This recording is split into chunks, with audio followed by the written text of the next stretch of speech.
자, 이번 시간은 기타 작업이 되겠습니다. 우선 이 기타 작업까지 마치시게 되면 엑셀의 1회차가 모두 맞춰지는 형태가 되겠습니다. 우선 이 파트에서는 차트, 매크로, 프로시저 문제들이 출제가 되는데요. 그중 프로시저는 프로그래밍 문제가 되겠습니다. 그러다 보니 그 부분은 난이도가 많이 높습니다. 이 처음 시작은 계산 작업보다 더 어렵다 라고 할 수가 있겠는데요. 그러나 이 파트는 문제의 흐름이 정형화되어 있습니다. 그래서 학습을 하는 것은 어렵지만 시험의 틀을 발견하고 나면 그 다음부터는 문제가 정형화되어 있기 때문에 오히려 실제 시험에서는 점수를 벌 수 있는 파트가 되겠습니다. 제가 여러분께 부탁을 드리고 싶은 것은 바로 여기에 있는데요. 여러분이 시험 직전에 가시게 되면 일부 어떤 파트를 포기할 수도 있습니다. 그러나 지금의 1단계에서부터 그런 부분이 있어서는 안 됩니다. 나중엔 어쩔 수 없이 그러한 일들이 벌어진다라고 하더라도 벌써부터 뭔가를 포기하게 되면 나중에 큰 어려움에 봉착할 수가 있게 되겠습니다. 특히 이제 진도를 나가면서 안내를 계속 드리게 되겠지만 이 시험은 뭔가를 몰라서 떨어지기보다는 어떤 실수에 의해서 감점되는 부분이 더 많은 분들도 많습니다. 그런 것들을 감안한다면 지금의 1단계에서 이제 어떤 부분이 어렵다라고 해서 포기하는 부분이 있는 것은 위험하겠죠. 계속 말씀을 드리지만 이 1단계의 수업은 여러분이 이해를 했건 못했건 간에 따라하면서 감을 잘 잡기만 했어도 목표 달성이 되겠습니다. 자, 그럼 이와 같은 마음가짐으로 학습을 임해 주시면 되겠습니다. 강의실로 들어갑니다.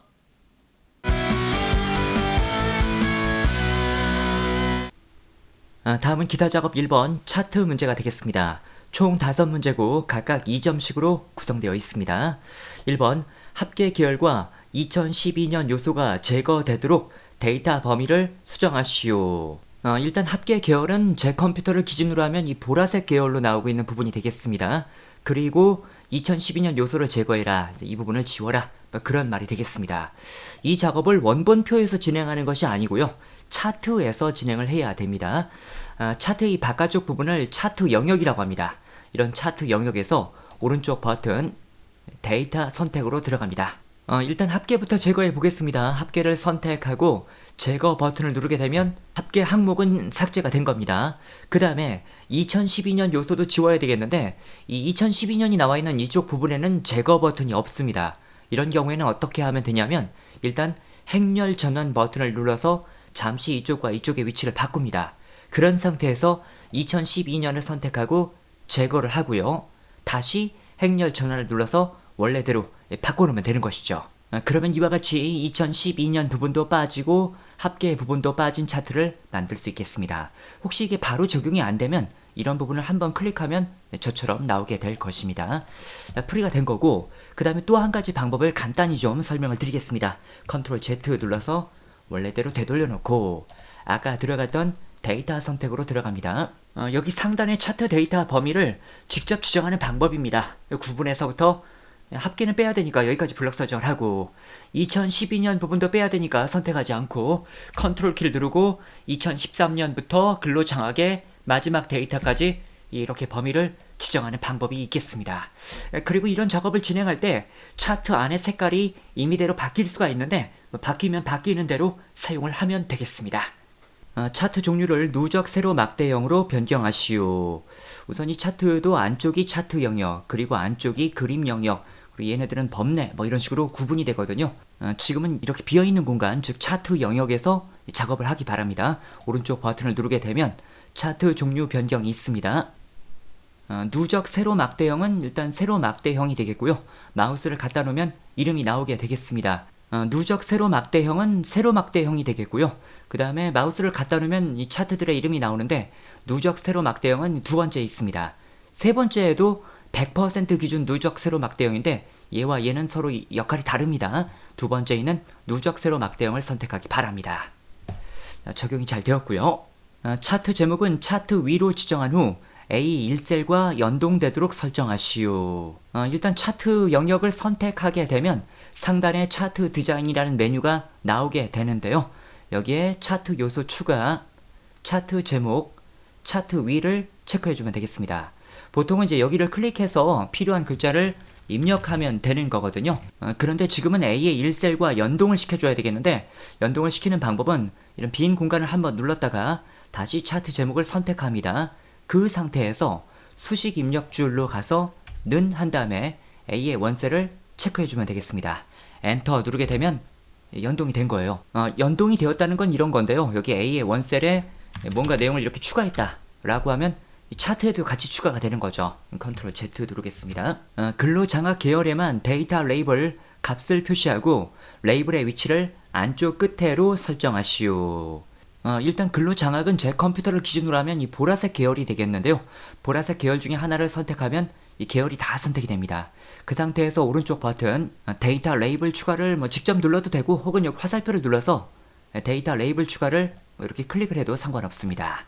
레이블이라 함은 이름표를 뜻하는 거거든요. 그래서 어떤 값이나 이름을 표시할 수가 있습니다.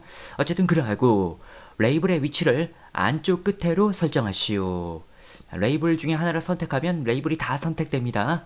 다시 오른쪽 버튼 데이터 레이블 서식으로 들어갑니다. 그러면 이렇게 데이터 레이블 서식이라는 창이 나오게 되는데 얘도 마우스를 잡고 이렇게 오랫동안 바깥으로 끌면 떨어뜨려 놓을 수도 있고 더블 클릭을 해서 안에다 붙여 놓을 수도 있고 그렇습니다. 여러분 필요에 맞게 사용하면 되겠습니다. 레이블 위치의 안쪽 끝에를 체크해 주면 되겠습니다. 그러면 아까는 이 레이블이 요 가운데 정도에 나왔었는데 요 위쪽 즉 끝부분에 나오게 된다. 그런 말이 되겠습니다. 혹시 이 레이블을 삭제해야 된다 라고 한다면 레이블 중에 하나를 선택하고 델리트 키로 삭제를 할 수 있겠습니다. 차트 영역의 테두리 스타일은 둥근 모서리로 설정하시오. 자, 차트 영역에서 오른쪽 버튼 차트 영역 서식 첫 번째 채우기 빛 선에 테두리 맨 아래로 내려가면 둥근 모서리가 있습니다. 얘를 눌러주면 이렇게 주변이 좀 둥그스름해진다. 그런 말이 되겠습니다. 다음은 기타 작업 2번 시트입니다. 다음과 같은 기능을 수행하는 매크로를 현재 통합 문서에 작성하시오. 자, 우선 이 매크로라는 것은 명령을 등록해 놓고 한꺼번에 가동을 할 수 있도록 도와주는 도구입니다. 그리고 현재 통합 문서라는 것은 현재 파일을 말하는 것입니다. 이 매크로 작업은 메뉴바의 보기에서 매크로 명령을 줄 수도 있긴 하지만 더 전문적으로 관리를 하기 위해서는 개발 도구 탭이 필요합니다. 제 컴퓨터에는 개발 도구 탭이 있지만 이게 나와있지 않은 분들이 많이 계실 거거든요. 나오게 하는 방법부터 설명을 드리겠습니다. 메뉴바의 파일, 옵션으로 가서 리본 사용자 지정, 여기서 개발 도구를 이렇게 체크를 해주게 되면 개발 도구 탭이 보여지게 되겠습니다. 1번 2의 6부터 L33 영역에 대해서 사용자 지정 표시 형식을 설정하는 서식 적용 매크로를 생성하시오. 자, 그러니까 바로 여기 2열부터 L열까지 출석은 빼고입니다. 여기까지에 대해서 서식을 적용하는 매크로를 만들어라. 그런 말입니다. 이 매크로 작업을 할 때 주의할 점은 반드시 셀 포인터를 결과가 나올 곳이 아닌 이 빈 공간, 평범한 곳에 갖다 놓고 작업을 시작해야 된다는 점입니다. 해서 셀 포인터를 이런 빈 공간에 우선 갖다 놓으시고요. 메뉴바의 개발 도구, 매크로 기록으로 들어갑니다. 매크로 이름은 서식 적용입니다. 그 다음에 바로가기 키는 없고요. 저장 위치는 현재 통합 문서가 되겠습니다. 확인. 자, 그럼 지금부터 하는 작업은 컴퓨터에 다 기록이 됩니다. 2의 6부터 L33까지 블럭 설정을 합니다. 그런 다음 사용자 지정 표시 형식으로 들어가기 위해서 이 안쪽에서 오른쪽 버튼 셀 서식으로 들어갑니다. 표시 형식의 사용자 지정을 눌러주면 되겠습니다. 기본값은 지금 G 표준으로 되어 있는데요. 일단 이 부분을 삭제하고 지문을 좀 더 보니까 셀 값이 1과 같으면 영문자, 대문자 5를 표시하고 셀 값이 0과 같은 경우 영문자, 대문자 X를 표시해라. 이 사용자 지정 서식을 적용하는 방법은 크게는 두 가지가 있는데요. 어떤 조건을 만족할 때 적용할 서식 적고 또 어떤 조건을 만족할 때 적용할 서식 적고 이렇게 하는 방법이 있고 아예 틀이 정해져 있어서 양수일 때 적용될 서식 적고 음수일 때 적용될 서식 적고 0일 때의 서식 적고 문자일 때 서식을 적는 유형이 있습니다.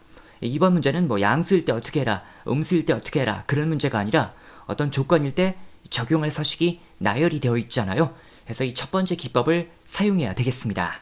그래서 첫 번째 조건 셀값이 1과 같다면 앞서 표에서 보셨겠지만 이 조건은 큰 가로 안에 적게 되어 있습니다. 값이 는 1이라면 이렇게 적으면 되겠습니다. 큰 가로 닫고 그렇다면 영문자, 대문자 5를 표시해라. 일단 적용될 서식에 대해서 문자일 때, 즉 영문자나 한글에 대해서 표시할 자료는 큰 따옴표 안에 넣게 되어 있습니다. 해서 큰 따옴표를 넣고 영문자 대문자 O를 적어주면 되겠습니다. 그 다음 세미콜론 하고 이 사용자 지정에서는 조건과 조건 사이를 세미콜론으로 구분합니다. 그 다음 두 번째 조건 셀 값이 0과 같은 경우 그러면 큰 가로 한 다음에 값이 는 0이라면 이렇게 적어주면 되겠습니다. 그렇다면 영문자 대문자 X를 표시해라. 역시 큰 따옴표 한 다음에 대문자 X를 넣어주면 되겠습니다. 그 외에도 계속해서 서식을 줄 수가 있는데 그거는 이제 다른 문제에서 또 설명을 드리고요. 어쨌든 지금 문제는 여기까지만 서식을 넣어주면 되겠습니다. 자, 확인 누르면 그에 맞게 서식이 적용됐습니다.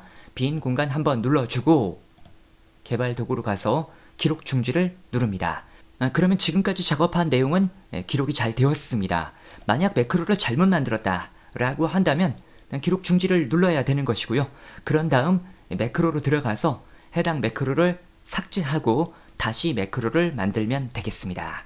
개발 도구 삽입 양식 컨트롤의 단추를 동일 시트의 B의 2부터 C의 3 영역에 생성한 후 텍스트를 서식 적용으로 입력하고 단추를 클릭하면 서식 적용 매크로가 실행되도록 설정하시오.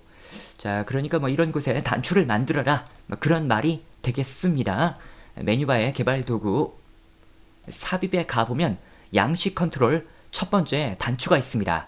근데 이 단추하고 비슷한 게 바로 밑에 액티브 X 컨트롤에도 있는데요. 얘가 아니고 위에 있는 양식 컨트롤의 단추를 이용해야 되겠습니다. 단추를 그려주면 되는 것인데 이 셀에 딱 맞게 그리기 위해서는 키보드의 Alt 키를 누르고 있습니다. 그런 상태에서 이렇게 드래그를 하면 셀에 딱 맞춰서 버튼이 만들어지게 되겠습니다. 그 다음 이제 Alt 키를 놓으면 되는 겁니다. 그리고 자동으로 지금 매크로 지정 대화 상자가 나왔는데 서식 적용 매크로와 연결을 하면 되겠습니다. 매크로의 위치가 열려있는 모든 통합 문서 이렇게 나왔는데 이 부분은 뭐 이렇게 나오건 현재 통합 문서건 상관이 없습니다. 처음 매크로를 기록할 때만 현재 통합 문서면 되는 거고요. 연결을 할 때는 열려있는 통합 문서여도 상관이 없는 거죠. 아무튼 서식 적용 매크로와 연결을 해주면 되겠습니다. 그럼 이렇게 단추 1번이라고 만들어지게 되겠고 여기서 오른쪽 버튼을 누르면 글자를 수정할 수가 있습니다. 적용할 텍스트는 서식 적용이 되겠습니다. 그 다음에 엔터를 눌러서는 안 됩니다. 엔터를 누르면 이렇게 줄이 바뀌고 이건 이제 백스페이스로 지워야 되겠습니다. 이렇게 완성한 다음에는 빈 공간을 눌러서 완성을 해야 되겠습니다. 자, 이렇게 하면 버튼까지도 다 만들어진 겁니다. 여러분들은 이 버튼을 눌러봤을 때 별 문제가 없다라고 하면 그냥 잘 처리가 된 것으로 생각하면 되겠고요.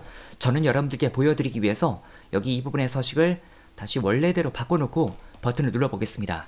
컨트롤 1번 셀 서식으로 가서 아까 이 기본 값이 G표준이었거든요. 이 G표준을 눌러놓고 그런 상태에서 버튼을 눌러봤더니 이렇게 서식이 잘 적용되고 있다 라는 점에서 잘 처리가 되고 있다 라고 판단할 수 있겠습니다.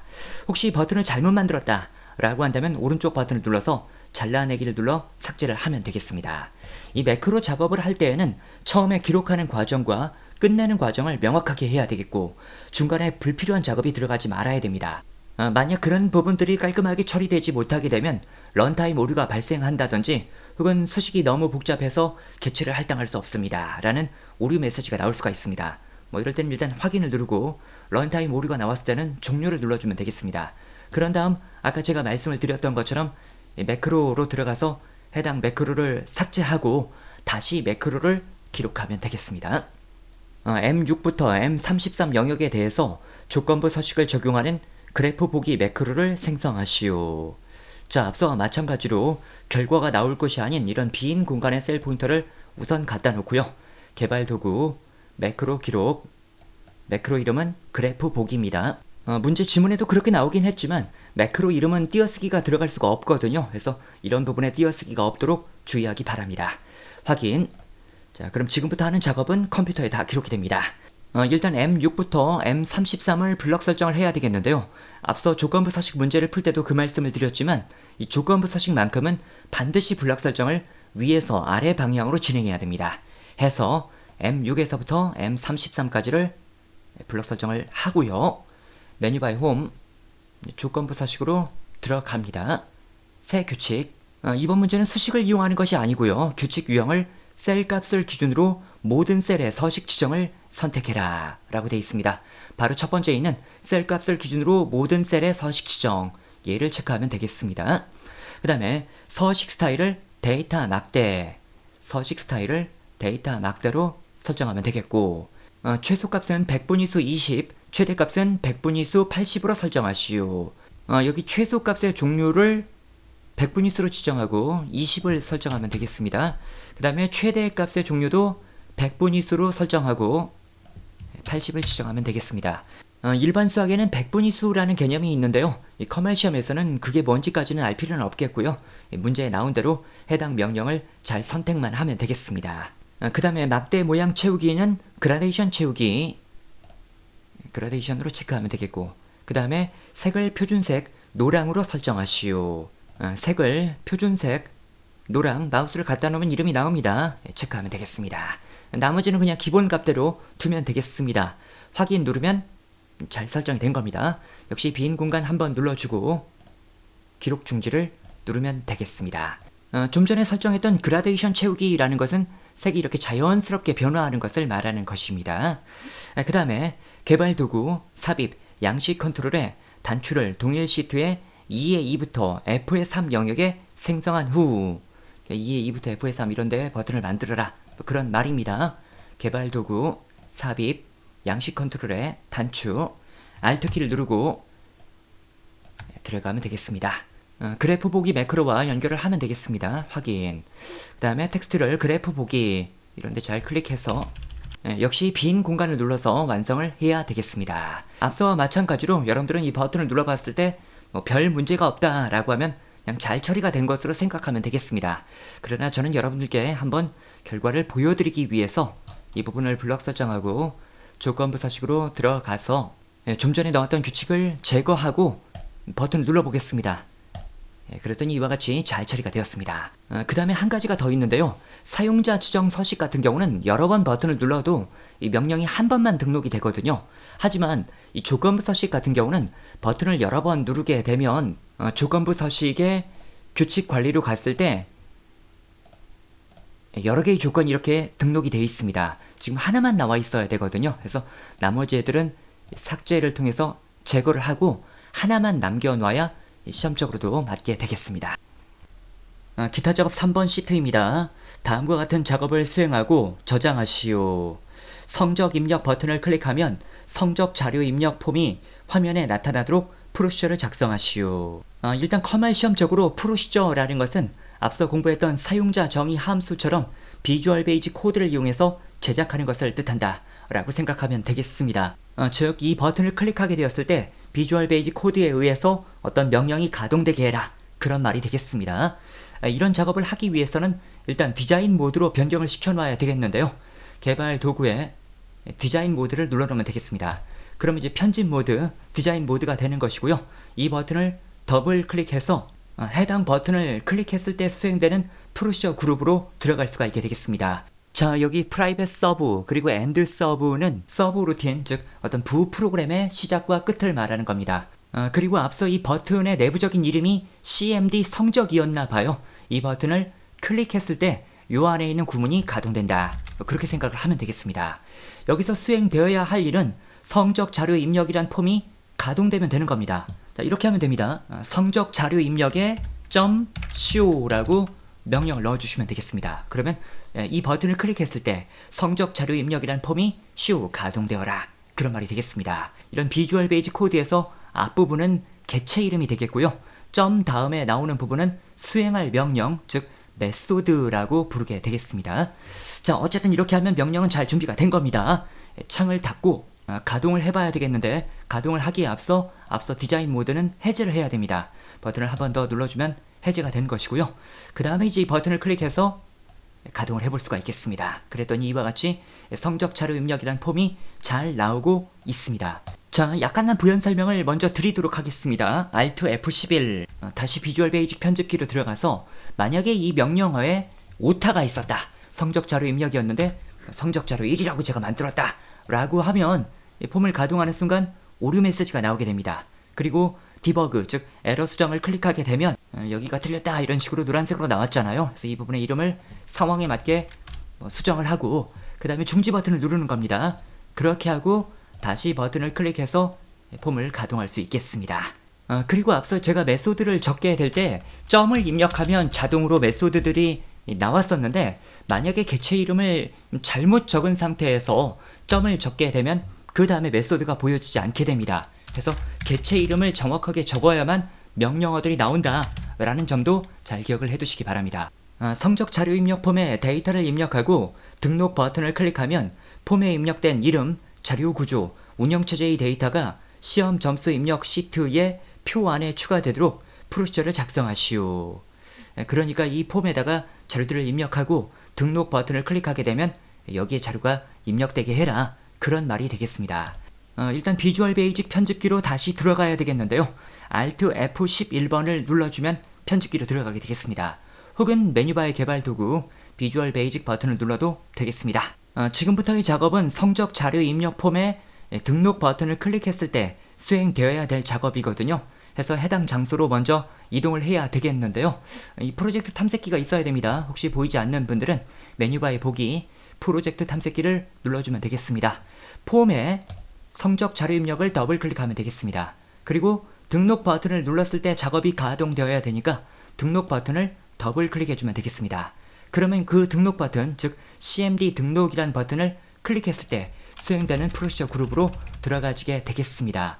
첫 번째로 해야 할 일은 입력의 위치를 구하는 작업입니다. 첫 번째는 자료가 6행에, 그 다음은 7행에, 그 다음은 8행에 이런 식으로 입력될 수 있도록 설계를 해야 되는데요. 그것은 입력행이라는 변수를 만들어서 처리할 수가 있겠습니다. 이 변수라는 것은 뭔가 값이 저장되는 공간이다, 그런 뜻입니다. 아무튼 공식은 이러한데요. range, 표의 첫 번째 셀, current region, rows count에 플러스 알파를 한다. range는 이제 범위를 뜻하는 겁니다. 표의 어떤 범위에서 현재 연결된 자료의 행들의 개수. 일단 식을 적어가면서 또 설명을 드리겠습니다. 입력행은 range, 표의 첫 번째 셀인데 지금 이 표의 첫 번째 셀은 바로 B의 5셀이 되겠습니다. 그래서 B의 5셀을 기준으로 current region, 저는 지금 C6까지만 적었더니 current region이 보입니다. 여기서 스페이스 눌러서 입력을 해도 되겠습니다. rows, 직접 적어도 되는 겁니다. 다만 row가 있고 rows가 있어요. 지금은 행들의 개수를 구하는 거기 때문에 뒤에 s를 붙여야 되는 겁니다. count, 여기다가 플러스 얼마를 해줘야 되느냐. B의 5셀을 기준으로 해서 자료가 입력된 행들의 개수는 5행 하나밖에 없습니다. 즉 여기서부터 여기까지의 결과값은 현재로는 1이라는 거죠. 근데 지금 자료가 입력되어야 될 곳은 6행입니다. 1에다가 5를 더해줘야만 6이 만들어지잖아요. 그래서 일단 이렇게 플러스 5를 해줘야 되는 겁니다. 이렇게 한 번씩을 만들어 놓게 되면 그 다음부터는 알아서 입력의 위치가 설정이 되는데요. 예를 들어 여기 6행에다가 뭔가 자료를 이제 입력했다 라고 하면 range B의 5셀을 기준으로 해서 current region rows count의 값은 5행하고 6행 2가 되겠죠. 그러면 이제 2에다가 5 더하면 7행의 자료를 입력하게 된다는 말이에요. 그 다음에 7행까지도 뭔가 자료가 입력되었다 라고 한다면 이 부분의 값은 숫자 3이 되면서 5를 더해서 8이 만들어집니다. 즉 8행의 자료를 입력할 수가 있게 된다, 그런 말이 되겠습니다. 그래서 여러분들이 이 식을 만들 때 가장 중요한 부분은 이거는 공식이라고 생각하면 되는 겁니다. 뒤에다가 플러스 얼마를 해야 될지만 잘 판단해서 그때그때에 맞게 식을 만들면 되겠습니다. 아무튼 이렇게 하면 입력의 위치는 계산이 되었고요. 그 다음 이제 각각의 값들을 넘겨주면 되겠는데요. 이렇게 값을 넘길 때는 각 개체들의 이름을 알아야 됩니다. 물론 이번 문제는 가로 안에 각 개체들의 이름이 나와 있습니다. 텍스트 이름, 텍스트 자료 구조, 텍스트 운영체제가 실제 개체 이름이거든요. 그러나 어떤 시험 문제에서는 이 이름이 나오지 않는 경우가 있기 때문에 여러분들이 이름을 찾는 방법도 알고는 있어야 되겠습니다. 이렇게 하면 되는데요. 성적 자료 입력에 이런 개체들의 이름을 알아야 되거든요. 클릭을 하고 키보드에 F4번을 눌러보면 개체 이름이 나오게 되는데, 첫 번째 이 개체 이름은 CMB 소속, 그 다음에 얘는 TXT 이름, 그 다음에 얘는 TXT 자료 구조, 그 다음에 얘는 TXT 운영체제라고 나오고 있습니다. 어쨌든 이런 방법으로 참고할 수 있다 라고 알고 계시길 바랍니다. 자, 다시 등록 버튼을 더블 클릭. 첫 번째로는 여기 이름이 먼저 저장이 되어야 되겠는데요. 그 이름 셀을 지정하는 방법은 이렇게 하면 됩니다. 셀스 가로 열고 행 번호와 열 번호를 넣어주면 되겠는데, 행 번호는 아까 계산을 해놨습니다. 입력행이란 변수가 그 처리를 알아서 해주게 되거든요. 입력행이라고 적어주면 되겠고, 그 다음에 열에 대해서는 이름은 A, B 두 번째 열이거든요. 해서 숫자 2를 넣어주면 되겠습니다. 바로 여기의 값은 어디서 가져와야 되냐면 텍스트 이름에서 가져오면 된다는 거죠. 앞서도 잠시 설명을 드렸지만 비주얼 베이직은 뒤에 있는 값이 앞으로 들어갑니다. 즉 텍스트 이름 개체에 입력되어 있는 값이 입력행, 2열에 들어가게 된다. 그런 말이 되겠습니다. 그 다음부터는 이제 이 부분을 복사해서 활용하면 되는 겁니다. 컨트롤 V, 컨트롤 V. 입력행, 세 번째 열, 즉 세 번째 열은 자료 구조가 나와야 되잖아요. 텍스트 자료 구조에서 가져와라. 그리고 입력행, 네 번째 열의 값은 텍스트 운영체제에서 가져오면 되는 겁니다. 일단 여기까지만 한번 가동을 해보도록 하겠습니다. 성적 입력 버튼을 클릭하고 여기서 뭔가 선택하고 이름도 대강 입력하고 자료구조 10점, 운영체제 20점 이렇게 넣어보겠습니다. 등록 눌렀더니 잘 등록이 되었고 그 다음에 한번 바꿔보겠습니다. 또 등록 눌렀더니 상황에 맞게 등록이 되고 있다라는 것을 알 수 있겠습니다. 그러나 아직 평균은 처리하지 않았기 때문에 이어서 식을 만들어야 됩니다. Alt F11 평균은 입력받은 자료 구조와 운영체제의 값의 평균이다. 자, 그러니까 입력행, 다섯 번째 열의 값은 평균이 나와야 되는 건데 그 평균은 자료 구조, 즉 텍스트 자료 구조와 텍스트 운영체제를 이용한 평균이다. 이 비주얼 베이직 코드에서는 sum이나 average 같은 함수가 통하지 않습니다. 원시적인 방법으로 평균을 구해줘야 되겠는데 이렇게 하면 되겠습니다. 자료 구조의 값은 텍스트 자료 구조가 가지고 있었죠. 텍스트 자료 구조 더하기 텍스트 운영체제 이 두 개의 값을 2로 나눠라. 이렇게 만들면 평균값이 구해지게 되는 것이잖아요. 컴퓨터에서 나누기는 이 슬래시가 되겠습니다. 다만 여러분들이 학교에서 공부했던 연산자 우선순위가 여기에도 적용이 됩니다. 즉 더하기나 빼기보다는 곱하기나 나누기가 먼저 가동되기 때문에 이 부분이 먼저 가동되고 나중에 얘와 더하게 되거든요. 그거는 좀 잘못되죠. 그래서 이 부분을 먼저 처리해라 라고 하기 위해서 가로를 넣어줘야 되겠습니다. 해서 두 개의 값을 더한 다음에 그 총합을 2로 나눠서 평균을 구한다. 그런 말이 되겠습니다. 자, 그 다음에 한 가지가 더 있는데요. 뭐냐면 이렇게 뭔가의 값을 그냥 출력할 때에는 따로 식이 필요하진 않지만 계산을 할 때에는 내부적으로 해당 수치를 온전한 수치로 변화하는 과정 value 명령이 필요합니다. 자, 이게 왜 필요한지를 여러분께 증명을 해드리기 위해서 제가 잠시 요 가로하고 나누기 2는 빼고 그냥 한번 가동을 해보겠습니다. 자료구조 10점, 운영체제 20점 해서 등록을 누르면 이거 두 개의 더한 값은 30이 나와야 되는데 1020이 그냥 문자처럼 결합이 되어서 나왔어요. 그래서 이런 상황일 때에는 이 각각의 값을 온전한 수치로 변경을 시킨 다음에 처리를 하게 됩니다. 벨 명령을 이용하면 되는 건데요. 벨이라고 앞에다 적고 벨에 대한 가로 열고 여기로 가서 가로 닫고 여기도 마찬가지입니다. 벨 적고 가로 열고 끝으로 가서 가로 닫고 이렇게 만들면 되겠습니다. 자, 다시 한번 해보겠습니다. 아까 마찬가지로 10과 20을 입력하고 등록을 눌렀더니 이번엔 정상적으로 30이 나오고 있습니다. 해서 뭔가의 값을 그냥 이렇게 출력하게 될 때에는 따로 벨 명령이 필요하진 않겠지만 내부적으로 계산을 할 때는 온전한 숫자로 변경하는 과정이 필요하기 때문에 벨 명령을 적어야 된다 라는 점을 여러분들이 이제 이해해야 되겠습니다. 자, 그러면 아까의 식을 이제 이어서 다시 적는다면 이 부분에 가로를 넣어야 되겠고 나누기 2까지도 이렇게 넣어줘야 되겠죠. 어떤 사람들은 이 벨 명령을 각각 적지 말고 이렇게 한 번에 묶어서 처리하면 안 될까요? 라고 물어보는 분도 있었는데 그거는 안 됩니다. 각각의 값을 온전한 숫자로 바꾸어서 계산을 해야 되는 거지 계산한 다음에 벨을 거는 것은 의미가 없거든요. 그래서 이와 같이 식을 만들어 줬어야 된다. 그런 말이 되겠습니다. 자, 다시 한번 또 가동을 해보겠습니다. 뭔가의 값을 입력하고 등록을 눌렀더니 지금 10과 20의 평균값은 15잖아요. 상황에 맞게 처리가 되고 있다 라는 것을 판단할 수가 있겠습니다. 데이터를 추가하거나 삭제하여도 항상 마지막 데이터 다음에 입력되어야 된다. 그거는 앞서 입력행 변수를 통해서 이미 처리가 되었는데 추가 말고 삭제했을 때도 그에 맞게 처리되는지만 한번 증명해 드리도록 하겠습니다. 여기 값만 넣어보겠습니다. 20, 40 이렇게 입력하고 등록 눌렀더니 그 다음 자료가 상황에 맞게 입력된다는 점에서 잘 처리가 되고 있다 라고 판단할 수 있겠습니다. 여러분들이 임의로 넣었던 자료는 반드시 삭제를 해야 됩니다. 그래서 이런 부분은 델리트 키로 삭제를 해줘야 되겠습니다. 종료 버튼을 클릭하면 폼이 닫히도록 설계하시오. 이 버튼을 눌렀을 때 폼이 꺼지게 해라. 그런 말이 되겠습니다. 자, Alt F11 지금부터는 종료 버튼을 클릭했을 때 작업이 가동되어야 되니까 성적 자료 입력에 종료 버튼을 더블 클릭합니다. 자, 종료를 시켜주는 명령은 간단합니다. unload me가 되겠습니다. 자, 이렇게 하면 설계가 다 된 겁니다. 창을 닫고 한번 가동을 해보겠습니다. 종료 버튼을 눌러봤더니 이와 같이 잘 종료가 되고 있습니다. 자, 이렇게 해서 모든 문제를 다 풀어봤습니다. 시험장은 자동화되어 있기 때문에 저장 버튼을 누르기만 하면 알아서 여러분들의 수험 번호로 저장이 되고 서버로 전송도 되겠습니다. 다만 여러분들이 이 파일을 다른 이름으로 저장해야 되겠다 라고 한다면 메뉴바의 파일, 다른 이름으로 저장, 찾아보기, 거기로 들어가서 파일 이름을 바꾸어서 저장할 수 있겠습니다.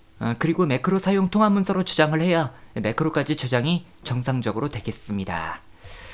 저장을 이렇게 다르게 바꾸어 넣는 이유는 여러분들이 실습 파일을 한번 저장을 해버리게 되면 다음번에 또 실습하려고 했을 때는 이미 작업한 내용이 있어서 실습하기가 어렵잖아요. 그때는 또 강의실로 들어가서 교재 파일을 또 다운로드 받아야 되는 건데 다른 이름으로 저장하면 실습 파일이 훼손되진 않겠죠. 해서 다시 또 연습하는 데는 도움이 되겠습니다. 자, 그래서 이런 점들을 참고하시기 바랍니다. 여러분 수고하셨습니다.